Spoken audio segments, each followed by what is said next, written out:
RR Pugoy, bakit nagbayad sa penalty na ginawa ni Reymar Jose? Pag-usapan natin yan. Ang dating mag-teammate sa FEU na si Reymar Jose at si RR Pugoy na nasa PBA na ngayon, nagkaroon ng konting insidente last week sa 2019 PBA Philippine Cup. Sa laro ng TNT Katropa at Blackwater Elite na ginanap sa Inaris Gym Antipolo City, ay naibato ni Reymar Jose ang bola sa direksyon papunta kay Pugoy at tumama sa mukha niya ito. At dahil sa PBA rules, nag-cause ito ng pagka-inject sa laro ni Reymar Jose. At pagkatapos na laro, sinabi ni Reymar Jose kay Pugoy na siya daw dapat na magbayad ng penalty neto. Pero tumanggi naman dito si Pugoy. Pero ayon sa report, nagkasundo naman ang dating magkakampi sa FEU na maghati na lang sa bayad. 20,000 pala ang penalty mga ka-hoops.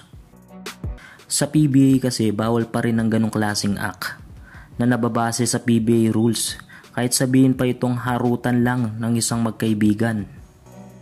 Si Pugoy at si Jose ay dati magka-teammate sa FEU. Ngayon si Pugoy ay nasa TNT Katropa na, habang si Jose naman ay nasa Blackwater Elite. At matalik na magkaibigan talaga ang dalawa.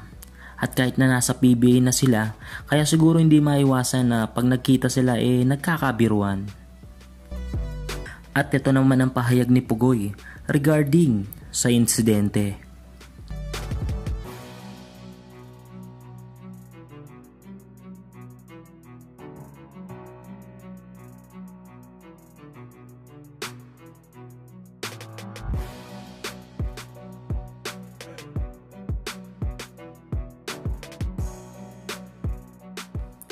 Mga ka-hoops, salamat ulit sa panonood at shoutout nga pala kay Justin Patron at Well Tandugon.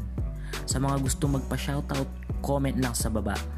Hanggang dito na lang mga ka-hoops. God will bless you.